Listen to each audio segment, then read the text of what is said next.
last piece of today's lesson, pretty much the last point here in 5.5. We're going to use what we just learned about synthetic division and factoring to find zeros. Now a zero is an input, a domain value, into a function that would render the range value, the output, to be 0. So this problem, which is example 5 on the top of 365, is telling you that if I plug in 3 into this function, the resulting output is going to be 0.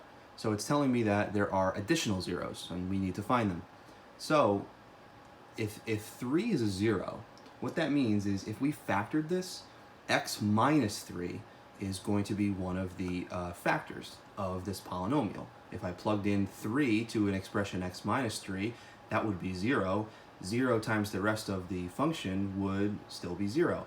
So we're going to use this synthetic division process. Now the good thing about this is I said the factor was x minus 3, the 0 is 3, so for synthetic division we're just going to use 3. And I'll line up my coefficients here based off the problem. So I start with a 1, followed by a negative 2, followed by a negative 23, and positive 60. Drop the 1. 3. 1 again. 3 and 1. 3. Add them up. Negative 20. 3 and negative 20. Bingo, we have our 0, so no remainder. So, like I was saying before, I know that I have a factor x minus 3, and the rest of my expression is now going to be x squared plus 1x minus 20. Those values come from the synthetic division. You have seen that quadratic trinomial before, surely, so let's factor it. Factors of negative 20 that sum to positive 1.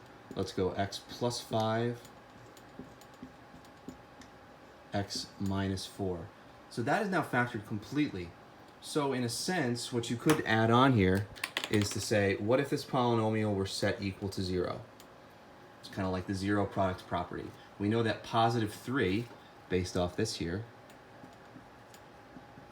would give me a 0. That's been given to us already. But we can now say that x plus 5 could equal 0, and x minus 4 could equal 0. So your two additional zeros for this problem are negative 5 and positive 4. So all three zeros are given right here. We found these two right there.